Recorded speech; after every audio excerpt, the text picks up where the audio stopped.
ఇక్కడే కలుగు చేస్తుంది. ఎక్కడ కలుగు చేస్తుందమ్మా?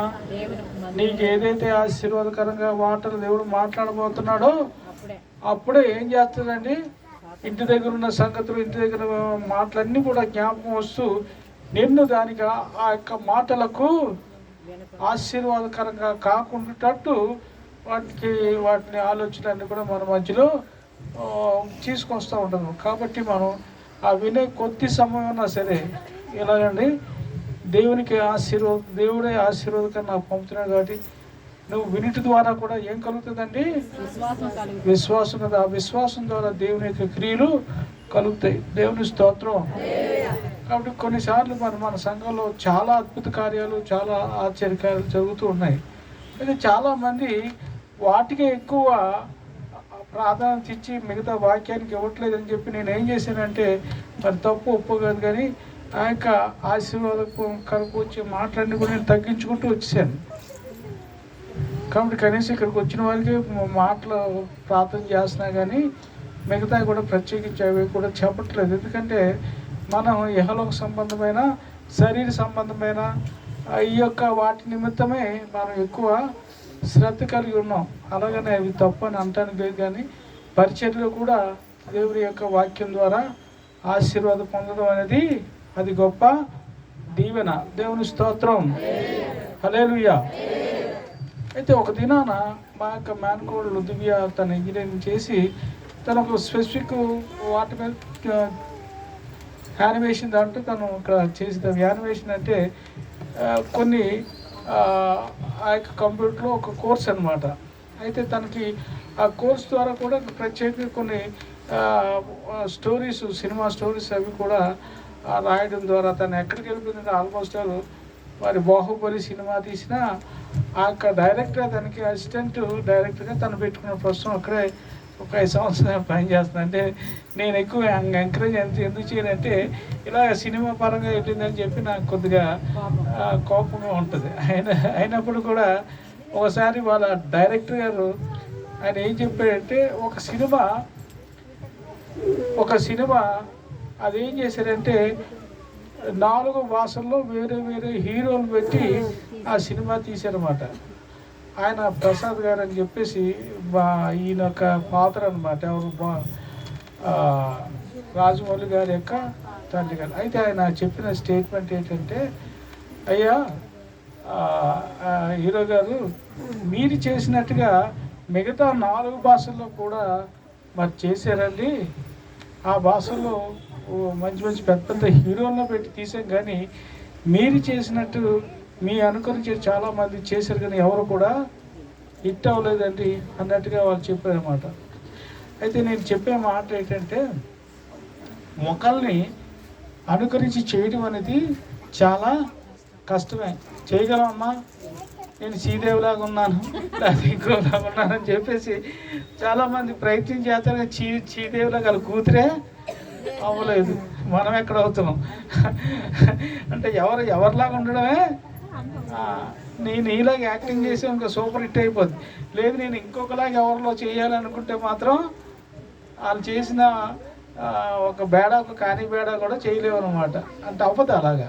అంటే ఆ మాట ఎందుకు వచ్చిందంటే, మీ కాన్సన్ట్రేషన్ నా వైపు ఇటు వింటారు సినిమా యాక్టర్లు ఎలాగన్నట్టుగా నేను చెప్పడం జరిగింది. దేవుని స్తోత్రం.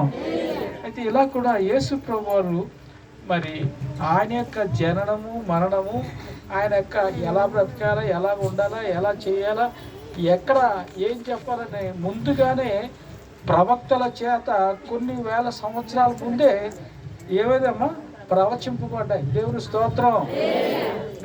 నేను యేసుప్రభు కదా నేను బ్రతికేస్తాను అనుకుంటే అవ్వదు. యేసుప్రభు వారు ఎందుకు వచ్చారమ్మా? ఆయన ప్రవక్తలు ఎవరైతే ఆయన గురించి ప్రవచించారో ఆయన ఆ వాటిని నెరవేర్చాల. ప్రవచనాలను నెరవేర్చుట కొరకు యేసుప్రభు వారు ఏం చేశారండి? భూలోకానికి వచ్చారు. దేవుని స్తోత్రం. ఆయన చూపు, ఆయన యొక్క నడక, ఆయన యొక్క ప్రతీది కూడా లేఖనాల్లో రాయబడ్డది ముందుగానే. కాబట్టి ఆయన ఇందాకలా ఆ యొక్క సినిమా గురించి ఏదో చెప్పని చూసారండి. దాంట్లో ఏంటండి, ఆ యాక్టర్ ఎలా చేసాడో అలాగే చేస్తేనే ఆ సినిమా హిట్ అవుతుంది. కానీ అలా చేయలేకపోరు కాబట్టి ఒక భాషలో చేసిన ఆయన ఛత్రపతి శివాజీ ఏదో సంథింగ్ ఒక సినిమా. ఆ సినిమాను అనుకరించి 4 భాషల్లో తీశారు.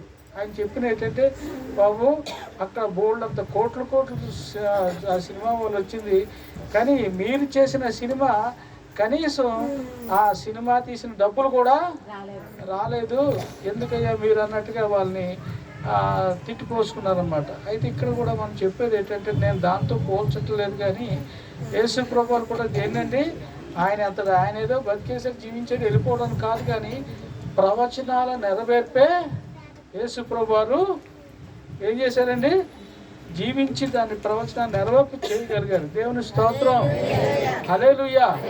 అయితే దేవుడు మనకు కూడా ఒక ప్రవచనాన్ని ఇచ్చాడు. దేవుడు కూడా ఏమి ఇచ్చాడమ్మా?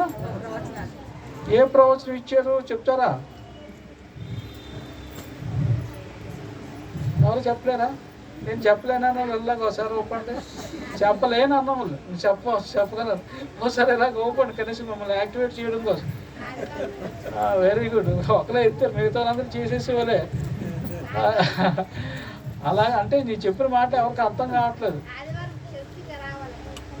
అలా కాదు, దేవుడు కూడా మనకి ఒక ప్రవచనాన్ని నెరవేర్చారు. ఆ యొక్క ప్రవచనం ఏంటంటే, నేనే మార్గము, నేనే సత్యము, నేనే జీవము, నా ద్వారానే తప్ప ఇంకోళ్ళు ఎవరు కూడా మోక్షరాజానికి వెళ్ళరు. ఎంతమంది మోక్షానికి వస్తారు? అందరూ రావాలి. ఎంతమంది వస్తారండి? అందరూ వస్తారు. అందరూ రావాలంటే ఎలా బ్రతకాలండి? ఆయన చెప్పారు, నేనే మార్గము, నేనే సత్యము, నేనే. అది ఆ వాగ్దానాన్ని దేవుడికి మీరు నన్ను ఫాలో అయితే మీరందరూ ఎక్కడ ఉంటారండి? కాబట్టి మనకి ఇచ్చింది ఏంటంటే, యేసు గురించి జాగ్రత్తగా ఇక్కడ వాక్యం వినడం ఇవన్నీ ఏంటంటే, మనం దేవుణ్ణి అనుకరించడం కొరకు. దేవుని స్తోత్రం, హల్లెలూయా. మరి ఇలాంటి మాటలు మనకి ఎక్కడ చెప్పరు కాబట్టి దేవుని కాలంలోనే చెప్తారు. దేవుని స్తోత్రం. అయితే ఈ యొక్క ప్రవచనం యొక్క నెరవేర్పు, యేసు ప్రభువు జన్మించడం యొక్క నెరవేర్పు మనం ఈ యొక్క వాక్యంలో ఒకసారి చూద్దామమ్మా. చెప్పండి. దేవుని యొక్క ప్రవచనం. యేసు ప్రభువు యూదా గోత్రము అంటే 12 గోత్రాలు ఉన్నాయి. ఎంతమంది తెలుసమ్మా గోత్రాలు? ఏంటమ్మా ఎన్ని గోత్రాలు? 12 గోత్రాలు. దేవుని స్తోత్రం. ఆ 12 గోత్రాల్లో యూదా గోత్రం మీద ఒక ప్రాముఖ్యత. ఆ గోత్రం నుంచే యేసు ప్రభువు రక్షకుడు జన్మిస్తాడని. దేవుని స్తోత్రం. అమ్మ వాక్యం చదివినారు చూడమ్మా. ఆదికాండము 49:10 చదవండి. 49 అధ్యాయము 10 స్పీడ్గా చదవండి. మైక్ దగ్గర పెట్టుకొని చదవండి. ఒక మైక్ ఇవ్వండి అమ్మ.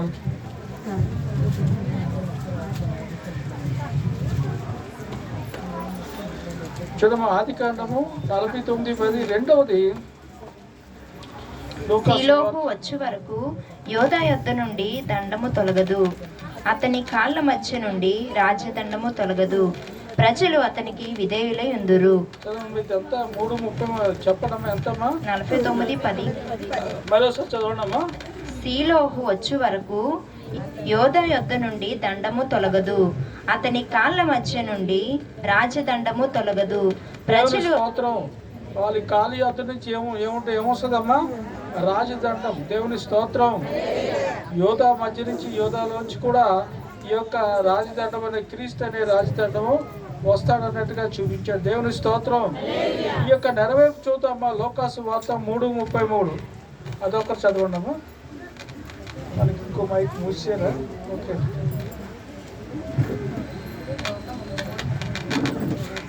3:33 చదవండి అమ్మా. నయస్సోను అమీనాదాబుకు, అమీనాదాబు ఆరాముకు, ఆరాము ఎస్రోముకు, ఎస్రోము పెరెసుకు, పెరెసు యోధాకు, యూదా యాకోబుకు, యాకోబు ఇస్సాకు, ఇస్సాకు అబ్రహాముకు, అబ్రహాము తెరహుకు, తెరహు నాహూరుకు. ఇలాగమ్మా 33 ఇలాగా దేవుని యొక్క వస్తాడని చెప్పేసి ఇక్కడ లోకాసు వార్తలో కూడా మనకి తెలియజేయబడింది. ఆ ప్రకారంగా యేసు ప్రభువారు జన్మించి మొట్టమొదటి అయిపోయింది. రెండవదిగా కన్యక గర్భవతి అయి కుమారుడు కనుడు అనే మాట మరి ఎప్పుడో కొన్ని వేల సంవత్సరాల క్రితమే మరి ప్రవక్తల ద్వారా ప్రవచింపబడ్డాయని మనం చూసాం. యెషయా గ్రంథము 7:14. అమ్మ చదవండి ఎవరన్నా. ఒకరు వచ్చి పాత నిబంధన, ఒకరు వచ్చి నూతన నిబంధన గ్రంథం కూడా చదవగలిగి ఉండాలి. ఒకరు చదవటమ్మా పాత నిబంధన 7:14. కాబట్టి ప్రభువు తానే యొక్క సూచన మీకు చూపును. ఆలకించుడి, కన్యక గర్భవతి అయి కుమారుని కని అతనికి ఇమ్మానుయేలును పేరు పెట్టును. చెప్పండమ్మా, కన్యక గర్భవతి అయి కుమారుని కను. కాబట్టి ఇక్కడ ఎక్కడ రాసిపడ్డదమ్మా? పాత నిబంధన యెషయా గ్రంథంలో ప్రవచనం 7:14 చెప్తాయి. అయితే ఇక్కడ నెరవేర్పనేది ఎక్కడ ఉందో? లూకా సువార్త 1:30 చదవడమ్మా. లూకా సువార్త 35 చదవడం. దూత పరిశుద్ధాత్మ నీ మీదకు వచ్చును, సర్వోన్నతుని శక్తి నిన్ను కమ్ముకొనును కనుక పుట్టబోవు శిశువు పరిశుద్ధుడై దేవుని కుమారుడు అనబడును. మరియు నీ బంధువురాలు ఎలిజబెత్ కూడా తన వృద్ధాప్యమందు ఒక కుమారుని గర్భము ధరించి ఉన్నది. చాలమ్మా. 1:35 లూకా సువార్త 1:35 చదివింది. ఓకే. ఇక ఇందులో ఏంటమ్మా? కన్యక గర్భవతి అయి కుమారుని కనును, ఆయనకి ఇమ్మానుయేలని పేరు పెట్టదు. దేవుని స్తోత్రం. ఇక్కడ 2 ప్రవచనాలు నెరవేరు. మూడోదిగా మనం చూద్దామమ్మా, యేసు ప్రభు బెత్లెహేములో జన్మిస్తాడనే ప్రవచనం చూద్దామమ్మా. మీకా గ్రంథము 5:2. పాత నిబంధన చదివాలి చూడమ్మా. 5:2 మీకా 5:2. బెత్లెహేము ఎఫ్రతా, యూదా వారి కుటుంబములో నీవు స్వల్ప గ్రామమైనను నా కొరకు ఇశ్రాయేలులను ఏలబోవాడు నీలో నుండి వచ్చును. పురాతన కాలము మొదలుకొని శాశ్వత కాలము ఆయన ప్రత్యక్షమగుచుండెను. చాలా దేవుని స్తోత్రం. ఇక్కడ స్పెసిఫిక్ గా ఆ ఊరి పేరు, ఆ ప్రాంతం పేరు కూడా అక్కడ స్పెసిఫై అక్కడ రాయబడి ఉందన్నమాట. దేవుని స్తోత్రం. హల్లెలూయా. ఎక్కడ జన్మిస్తారమ్మా యేసు ప్రభువారు? యూదా బెత్లెహేము. చెప్పాలి అందరూ కూడా, చెప్పండమ్మా, చెప్పాలి అందరూ కూడా. యూదా బెత్లెహేము. ఇప్పుడు మనం మూడు ప్రవచనాలు నెరవేర్పు మనం చూస్తున్నాం. దేవుని స్తోత్రం. తర్వాత చూడమ్మా, మానవాళికి సేవ చేయటానికే యేసు ప్రభువారు మరి జన్మించారు. కీర్తన గ్రంథము 8:5-6 చదవడము.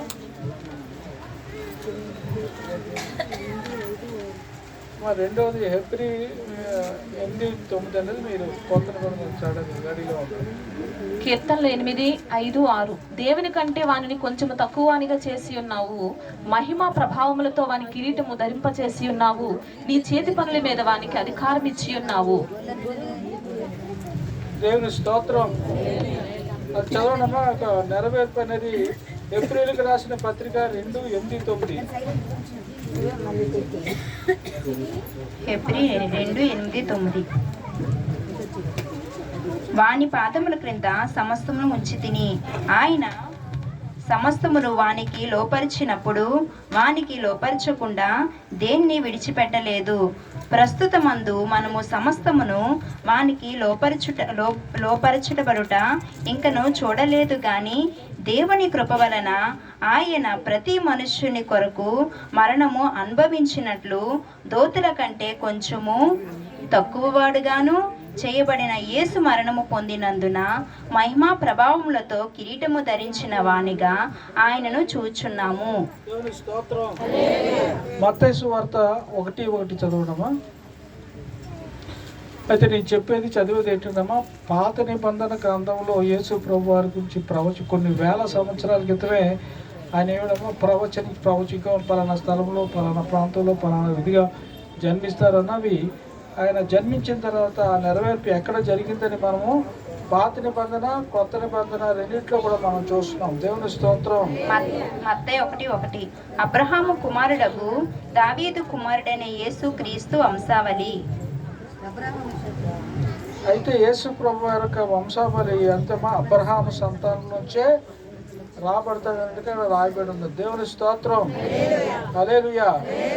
అయితే ఆదికాండము 12:7 చూడండమ్మా. 12వ అధ్యాయం 7వ వచనంలో పాత నిబంధన గ్రంథంలోనే భూమి పుట్టినప్పుడే ఆయన పాపము ప్రవేశించినప్పుడే ఆయన ఎవరి కల్పన ఎవరు వంశావలో జన్మిస్తారు అన్నట్టుగా ముందుగా ప్రవచింపారు. చదవండి. ఆదికాండము 12:7. యెహోవా అబ్రామునకు ప్రత్యక్షమై నీ సంతానముకు ఈ దేశం ఇచ్చిదనని చెప్పగా అతడు తనకు ప్రత్యక్షమైన యెహోవాకు ఒక బలిపీఠమును కట్టెను. దేవుని స్తోత్రం. అబ్రాం దేవుడు ఏమని చెప్పాడంటే, అబ్రామా నీ సంతానమునకు ఈ దేశమును ఇచ్చేదను. దేవుని స్తోత్రం. హల్లెలూయా.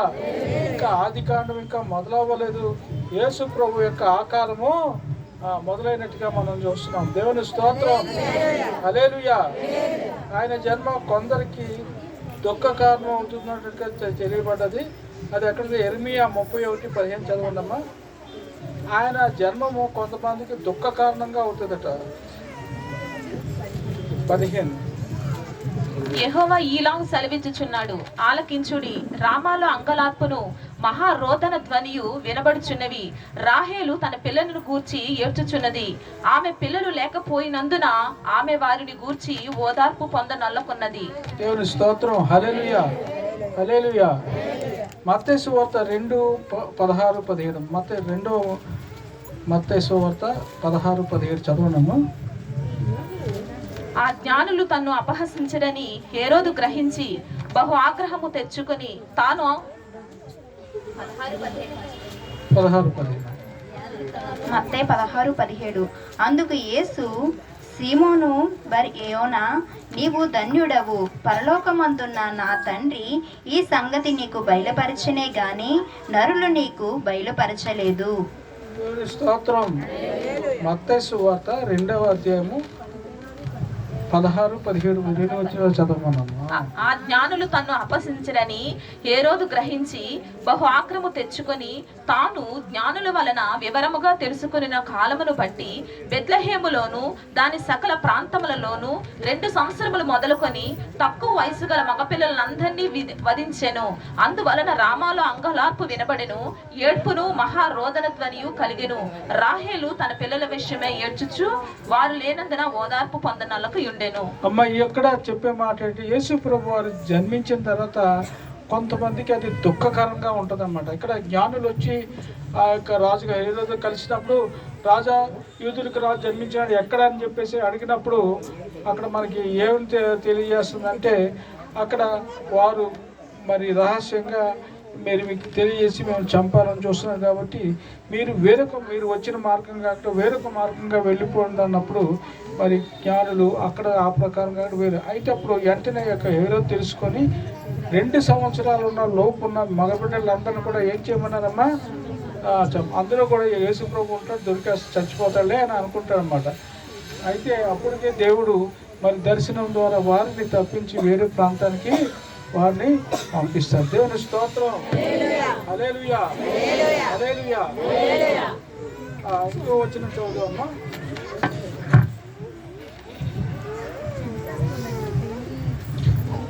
చూడమ్మా, ప్రభు యొక్క శాశ్వత సింహాసనం ఉండుననే మాట ప్రవచనం చూడడం అంటే దేవుని యొక్క సింహాసనం ఎలా ఉంటుందమ్మా? శాశ్వతంగా. దానియేలు గ్రంథము 7:13. దానియేలు గ్రంథము 7:13లో ఏముంటుందమ్మా? దేవుని యొక్క సింహాసనం ఎలా ఉంటుందండి? శాశ్వతంగా ఉండబడి. మైక్లో చదవండమ్మా. రాత్రి కలిగిన దర్శనములను నేనింక చూచుచుండగా ఆకాశ మేఘారుడై మనిషి కుమారుని పోలిన ఒకడు వచ్చి ఆ మహావృద్ధుడగు వాని సన్నిధిని ప్రవేశించి ఆయన సముఖమునకు తేబడెను. సకల జనులను, రాష్ట్రములను, ఆయా భాషలు మాట్లాడు వారును ఆయనను సేవించినట్లు ప్రభుత్వమును మహిమయు ఆధిపత్యమును ఆయనకి ఇయ్యబడెను. ఆయన ప్రభుత్వము శాశ్వతమైనది, అదెన్నటికి తొలగిపోదు. ఆయన ప్రభుత్వం ఎలా ఉంటుందమ్మా? అన్నిటి కూడా శాశ్వతంగా ఉంటుంది.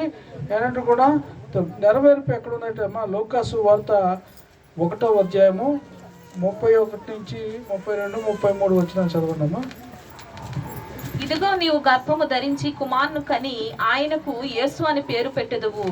ఆయన గొప్పవాడై సర్వోన్నతుని కుమారుడు అనబడెను. ప్రభు అయిన దేవుడు ఆయన తండ్రి అయిన దావీదు సింహాసనమును ఆయనకిచ్చును. ఆయన యాకోబు వంశస్థులను యుగయుగములను ఏలును. ఆయన రాజ్యము అంతము లేనిదై ఉండునని ఆమెతో చెప్పెను. కాబట్టి ఆయన రాజ్యం ఎలాంటిదమ్మా? అంతం లేతే శాశ్వతంగా ఉండే యొక్క రాజు. మరి చూడండి, ఆయన అన్యజనులను ఆయన వైపు తిప్పుకుంటారనే మాట ఎక్కడుందంటే, ఆ యొక్క మాట ఎక్కడుందని చూడండమ్మా. యెషయా గ్రంథం 11:10. యెషయా గ్రంథము 11వ అధ్యాయము 10వ వచనం.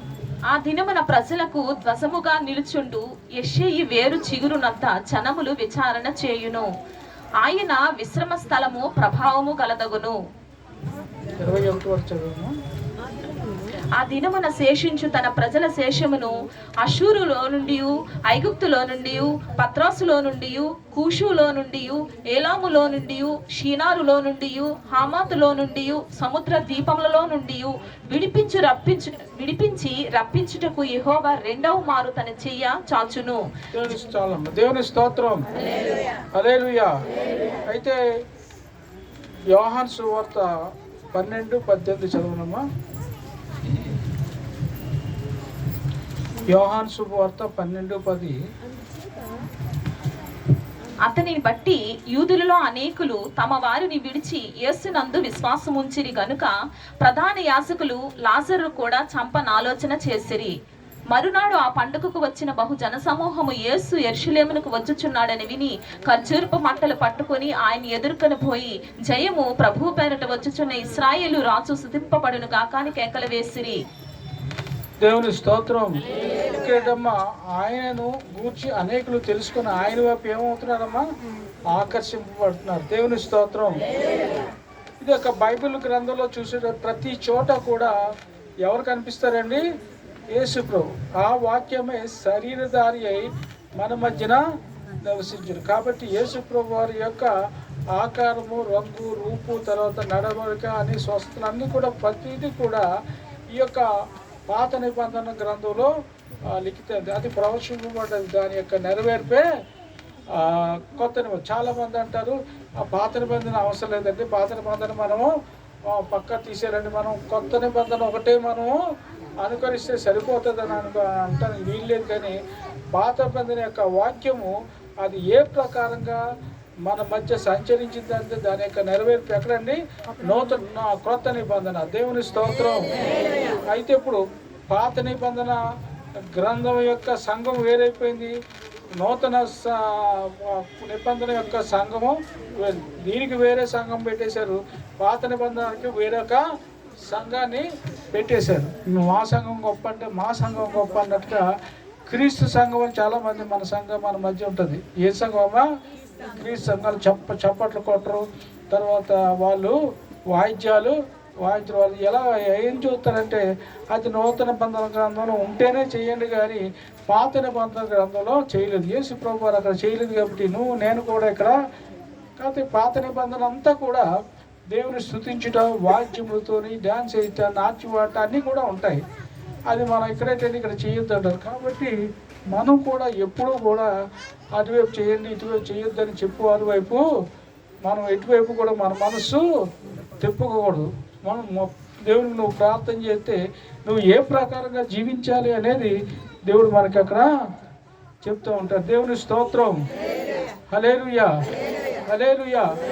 కాబట్టి ప్రభునందు ప్రియమైన దేవుని బిడ్డలారా, మనం కూడా ఇప్పుడు కూడా చేయవలసింది ఏంటంటే, దేవా నా కొరకు నువ్వు ఏం చేసావని వాక్యమే శరీరధారి అయి ప్రభా కృపా సత్య సంపూర్ణంగా మా మధ్య నివసించిన దేవా నీకు ఏంటండి వేలాది వందనాలు స్తోత్రాలు అని చెప్తూ ప్రతి ఒక్క ఇన్సిడెంట్లో కూడా ప్రతి ఒక్క దాంట్లో కూడా మనం ఎవరిని చూడాలండి? యేసు ప్రభుని చూడాలి. దేవుని స్తోత్రం. హల్లెలూయా. అలాగే నువ్వు ప్రతి అడుగు కూడా ప్రతి కంటి చూపు కూడా ప్రతి మాట కూడా నువ్వు ఎవరిని చూడగలుగుతావు అండి?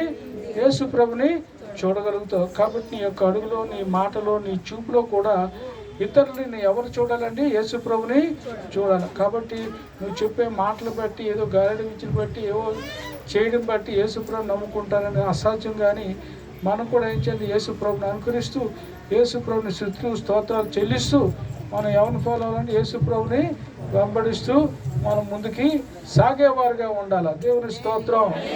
కాబట్టి యేసు ప్రభు వారి యొక్క ఆయన పాత నిబంధనల గ్రంథంలో మనం చూసినట్టుగా ఆయన ఎక్కడ పుడతారు, ఎవరికి జన్మిస్తారు, ఆ స్థలం ఏంటి, ఆ ప్రాంతం ఏంటి, అవన్నీ కూడా ప్రతి ఒక్కటి కూడా వచనాన్ని మనం చూస్తూ ఆ యొక్క ప్రవచనాన్ని ఎత్తి పట్టుకుని ప్రభుని మహిమపరుస్తున్నాం. దేవుని స్తోత్రం. హల్లెలూయా, హల్లెలూయా. కాబట్టి ప్రభునందు ప్రియమైన దేవుని బిడ్డలారా, మనం ప్రతిసారి ప్రతి క్షణము ప్రతి ఒక్క పరిస్థితులన్నింటిలో కూడా ఎవరిని మహిమపరచాలండి? ప్రభుని మనము మహిమపరచగలిగి ఉండాలి. దేవుని స్తోత్రం. హల్లెలూయా. కాబట్టి అమ్మా ఇక్కడ ఈ దినం మనం నేర్చుకునే యొక్క మరి ఎల్లుండు మనం క్రిస్మస్ ఎప్పుడో మీకు తెలుసు కదమ్మా, బుధవారం అంటే రేపు కాకుండా ఎల్లుండే. దేవుని స్తోత్రం. రేపు మంగళవారం, సోమవారం, మంగళ, బుధవారం. దేవుని స్తోత్రం. నాకు తెలియలేదండి, ఆదివారమే గుడి అని తెలిసిపోయినా మన క్రిస్మస్ మర్చిపోయినాను అంటాను. మీ పక్కన చెప్పడమ్మా, బుధవారం నాడు మన ఇప్పుడు ఈ ఆరాధన ఎలా జరుగుతుందో అలాగే జరుగుతుంది. దేవుని స్తోత్రం. హల్లెలూయా, హల్లెలూయా. కాబట్టి మన మధ్యలో ఆ వాక్యానుసారంగా రాబోతున్న దేవాదేవికి మనం ఏం చేయాలండి?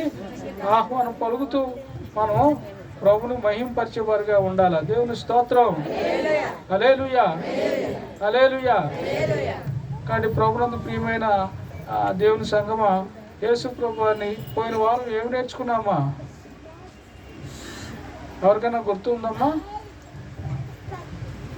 ఎవరికి గుర్తు? ఎక్కడున్నది అక్కడే మర్చిపోడు. సాతానిచ్చే గొప్ప వరం ఏంటమ్మా? ఎక్కడ ఉన్నదో అక్కడే మనం మర్చిపోవాలి. దేవుని స్తోత్రం. అలా కదా మనం వినగలిగి ఉండాలి, దాన్ని నెమరు వేసుకుంటూ దేవుని మహిమపరిచేవారుగా ఉండాలి. దేవుని స్తోత్రం. హల్లెలూయా. ఎవరికన్నా గుర్తొస్తే చెప్పండి అమ్మా. అప్పుడప్పుడు పోయిన వారం ఏ వాక్యం చెప్పారు? చాలామంది ఎంతమంది రాసుకుంటారో ఒకసారి వినండి అమ్మా. చాలామంది ఏం చేయాలండి? రాసుకోవాలి. చాలామంది అంతకీ చేత కాకపోతే లాస్ట్ గారు ఇంకొక ఆలోచన ఏమన్నా చెప్పండి అని అంటే, మీకు అందరు కూడా మొబైల్స్ ఎంతమంది ఉన్నారో చెప్పండి అమ్మా. మొబైల్ ఎంతమందికి ఉందో చేతి అయితే అందరికీ ఉందా? అయితే మన క్రైస్ట్ మినిస్ట్రీస్ అనే దాంట్లోనూ మరి దాని వాక్యాన్ని కూడా పెడుతున్నాం. మరి ఎంతమంది చదువుతున్నారమ్మా? మీరు ఖాళీగా ఉన్నప్పుడు అప్పుడు కూడా ఏం చేయాలంటే ఆ వచనాన్ని ఒకసారి తీసుకొని దాని మీద ఒకసారి క్లిక్ చేస్తే చాలు, ఆ వాక్యం అంతా కూడా వస్తుంది. అలా కూడా చేయలేకపోతున్నాడు మా పాటర్ గారు. అసలు పాటలకి ఇట్లా అన్నీ పెట్టేసుకుంటాం, కానీ నేను వాక్యం నాకు సరిగా అర్థం కాలేదన్నప్పుడు మరొకసారి దాన్ని ఆన్ చేసుకుంటే మనం మా పాటలు పెట్టుకోక మిగతా చూసుకోవటానికే మాకు టైం లేదండి. మీ వాక్యం మరి అప్పుడు మరొకసారి పెట్టుకోమంటారు ఏంటి అన్నట్టుగా కాకుండా మనం ఖాళీగా ఉన్నప్పుడు మిగతా టైంలో కూడా ఏం చేయాలండి? దేవుని యొక్క వాక్యాన్ని చెప్పుకోవాలి. అలాగే కాదు, మీరు 5 రోజుల తర్వాత లేకపోతే మాకు జనవరిలో ఎప్పుడు చూసారంటే జనవరి ఓపెన్ చేసి అక్కడ వస్తే ఆ వాక్యం కూడా అన్నీ కూడా స్టోర్ చేయబడి ఉంటాయి. కాబట్టి మీరు ఆ వాక్యాన్ని కూడా వినవచ్చు. యూట్యూబ్లో ఎలాగైతే ఉంటారో ఇవి కూడా అలాగే మన ఈరోజు వాక్యాన్ని ఆ యూట్యూబ్లోకి వెళ్తున్నాయి అన్నమాట. దేవుని స్తోత్రం. హల్లెలూయా. ఫాస్ట్ గా నాకు రాయడం చేత కదని వదిలేయటానికి లేదు, వదలం. ఎక్కడ వదలమ్మా? మీకు యూట్యూబ్లో కూడా ఉంటుంది అమ్మ. నాకు అర్థం కాలేదు, ఒక 10 సార్లు వేసుకోండి వాక్యాన్ని, ఎక్కడెక్కడ ఏది జ్ఞాపకం అది కూడా చేసుకోవచ్చు. దేవుని స్తోత్రం. ప్రార్థన చేయండి, ప్రభు నాకు అర్థం కావట్లేదు, నాకు ఆలోచన రావట్లేదు అని అనుకుంటే మనకి ఆ ఆలోచన కూడా దేవుడు మనకి ఇస్తారు. కాబట్టి ఈ రోజున కోసం చాలా మందికి అర్థం కాకపోవచ్చు, కానీ మరొకసారి క్షుణ్ణంగా ఒక్క మాటలో చెప్తాను. ఈరోజు చెప్పబడిన ఏంటంటే ప్రవచనాల నెరవేర్పు. దేవుని స్తోత్రం. ఏంటమ్మా? ప్రవచనాల నెరవేర్పు ద్వారానే యేసుప్రభు వారు జన్మించారు, యేసుప్రభు స్వస్థత చేశారు, యేసుప్రభు వారు మరణించారు, యేసుప్రభు వారు తిరిగి లేచారు. అది కూడా పాత నిబంధనలో రాయబడి. అందుకని పాత నిబంధనలు తీసేద్దామా? పాత నిబంధన తీసేసి కొత్త నిబంధనలో ఏమి నెతకాలండి? దాని యొక్క నెరవేర్పు నెతకాల. మీరు గ్రహించి చూసినట్లయితే మీకు కూడా అవన్నీ కూడా కనిపిస్తాయి. దేవుని స్తోత్రం. కాబట్టి దేవుని యొక్క వాక్యాన్ని నడిచే కొద్దీ వినే కొద్దీ కూడా దేవుడు అంటే గొప్ప జ్ఞానాన్ని దేవుడు మీకు అనుగ్రహిస్తాడు. దేవుని స్తోత్రం. కాబట్టి ఈ దినాన మరొకసారి మీకు చెప్తున్నాను, ఒకటి ఈ దినాన సాయంత్రము సత్యవతి గారి ఇంటి దగ్గర మర్రిపాలు అక్కడ క్రిస్మస్ ప్రోగ్రాం ఉంది. అంతేకాకుండా అక్కడ మనకి ప్రేమ విందు కూడా క్రిస్మస్ విందు కూడా ఏర్పాటు చేశారు కాబట్టి అందరూ కూడా రావచ్చు. ఒకవేళ మీరు రాలేవండి అంటే చర్చి దగ్గరికి ఇక్కడ సంఘానికి వచ్చినట్లయితే అందరినీ కూడా కలిపి తీసుకుని ఆటోలో అక్కడికి తీసుకెళ్ళడం జరుగుతుంది. అక్కడ పార్టిసిపేట్ చేసి వాళ్ళతో పాటు మనం ఏం చేస్తామండి, ఆలకిస్తాము. వారితో పాటు సంతోషిస్తూ ఆ ప్రేమ విందులో మనం పాల్గొని వారికి కూడా ఆ విషయం తెలియజేసి మనం తిరిగి వస్తూ ఉంటాం. దేవుని స్తోత్రం. హల్లెలూయా, హల్లెలూయా. కాబట్టి ఈ సమయంలో మేము ప్రార్థించి నేను ముగిస్తానండి. రేపు కాకుండా ఎల్లుండే మంగళవారం తర్వాత వచ్చే బుధవారం రోజున ఇదే సమయంలో ఇదే స్థలాల్లో మనకి ఇక్కడ ఉంటుంది. మరి అప్పుడైతే మనకి ప్రతి సంవత్సరం కూడా ఇచ్చేటట్టుగా సంఘానికి వచ్చేవారు అందరికీ కూడా మనం ఏమిస్తామమ్మా, చీరలతో దేవుని స్తోత్రం. కాబట్టి వాటిని తీసుకోవడానికి మీరు సిద్ధంగా ఉండండి. ఇప్పుడు నాకు ఇక్కడ ఎంతమంది ఉన్నారో ఒకసారి లెక్క పెడతారమ్మా ఎవరన్నా? ఎంతమంది ఉన్నారు లెక్కట్టు? కాదు, జెస్సీ బిసీ అయిపోయాడు. టేస్ట్ ఇచ్చే చేసి ఒకసారి లెక్క పెట్టమ్మా అందరిని. ఒకసారి లెక్క పిల్లలను వదిలే.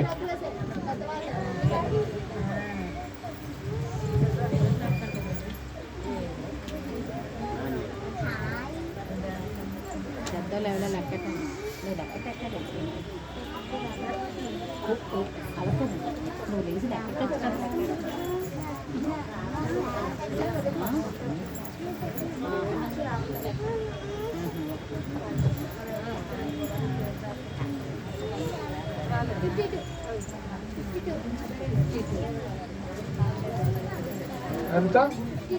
ఓకే, 52 మంది ఉన్నారు. ఎంతమంది ఉన్నారమ్మా? 52 మంది. అంటే మరి చిన్నపిల్లల వదిలేమనగా మిగతా వాళ్ళందరూ కూడా కౌంట్ చేశారు.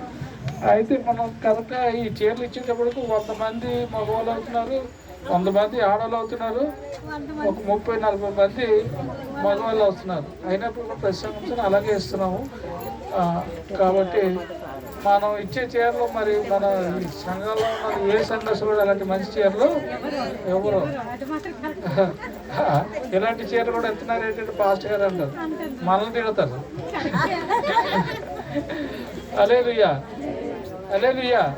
కాబట్టి మనం ఎలాగైతే ప్రేమిస్తామో అలాగే ఎవరిని ప్రేమించాలండి? ఇతరులను కూడా ప్రేమించాలి. దేవుని స్తోత్రం. హల్లెలూయా, హల్లెలూయా. కాబట్టి నిన్ను వల్లే నీ పొరుగు వారిని ప్రేమించమన్నారు. దేవుని స్తోత్రం. హల్లెలూయా. మరి నేను చీర తీసుకున్నాను అనుకోండి, మీకు లాంటి చీర మరి పాస్టర్గా తీసేమనుకోండి, నా భాస్కర్ గారు పెద్ద గొడవ చేస్తారు, నాకు ఇలాంటి చేస్తారా అని. హల్లెలూయా. అది ఎవరో చెప్తూ ఉంటారు, ఆడవాళ్ళు ఎలాంటి వాళ్ళమ్మా, భర్త ఎంత మంచి చీర తీసినా సరే ఇదే తీసేట్లేదు మా ఇంటి వాళ్ళు చీర తీసని చెప్పి తీసుకుని వెళ్తారు. తీరా అది ఉతికితేనట మొత్తం కూడా 5 మూరలు ఉన్న చీర 4 ఇంకా 3 మూరలు కూడా ఉండదట. అయినా సరే మరి వాళ్ళ అమ్మగారి గురించి ఎన్నోసార్లు చెప్తుందట, అమ్మాయి చీర నేను ఎన్ని వేలు పెట్టి తీసినా సరే మీ పుట్టింటో ఇచ్చిన చీర చెప్పి ఎన్నోసార్లు చెప్తాను, నేను ఇచ్చిన చీర ఎవరికైనా చెప్పా చేదో అన్నట్టుగా తిట్టుకుంటూ ఉంటారు. దేవుని స్తోత్రం. అలాగా కన్నాలు పొగుడుతూ ఉంటారు, భర్తను మాత్రం అసలు కరివేపాకులో రెబ్బ తీసినట్టు తీసి పడేస్తూ ఉంటారు. హల్లెలూయా. అలాగేమో మన సంఘాసులు ఎప్పుడు కూడా ప్రేమించి. అమ్మ ఇంకో ప్రశ్న అడుగుతా, అమ్మ మీ యొక్క సంఘాసుల ద్వారా గత 25 సంవత్సరాల నుంచి కూడా చీరలు ఎత్తున్నాం. ఆ 25 సంవత్సరాలు కూడా చీరలు నుంచి మీరు ఎవరన్నా ఉన్నారమ్మా? ఎవరి దగ్గర ఉన్నాయి? గౌరీ దగ్గర, నాగమంది దగ్గర. దేవుని స్తోత్రం. అంటే వీళ్ళందరూ దేనికి సాదృశ్యం అంటే మన 25 సంవత్సరాల నుంచి కూడా చీరలు ఇస్తున్నాం. దేవుని స్తోత్రం. హల్లెలూయా, హల్లెలూయా, హల్లెలూయా. కాబట్టి దేవుని యొక్క ప్రేమ చొప్పున మనం ఇస్తున్నాం. ఏదో గొప్ప కోసం దానికోసం అని కాదు, కానీ దీని బెస్ట్ ఇవ్వాలని, మంచిది ఇవ్వాలని అలా సంవత్సరం పెంచుకుంటూనే వెళ్తున్నాం. కానీ అంటే మార్కెట్లో రేటు పెరుగుతూ ఉంది కాబట్టి మనం పెరుగుతున్న దానికి తగ్గట్టుగానే ఇస్తున్నాం. దేవుని స్తోత్రం. కాబట్టి అమ్మ సంఘం మమ్మల్ని సంఘస్థులను ఏ రకంగా ప్రేమిస్తుంది అని మనం చెప్పుకోగలిగి ఉండాలా, మనం వారిని ప్రేమించగలిగి ఉండాలి. దేవుని స్తోత్రం. కాబట్టి ఇలాంటి సంఘం సుమ అని చెప్పేసి ఇతరులు కూడా మనం ఆ సాక్ష్యాన్ని చెప్పగలిగి ఉండాలి. దేవుని స్తోత్రం. హల్లెలూయా. అప్పుడు ఈ సమయంలో మరి కానుకలు ఎత్తుకుంటామండి. కానుకలు ఎత్తుకుంటుండగా మన మధ్యలో ఉన్న సింగర్ ఎవరమ్మా, కుమారిని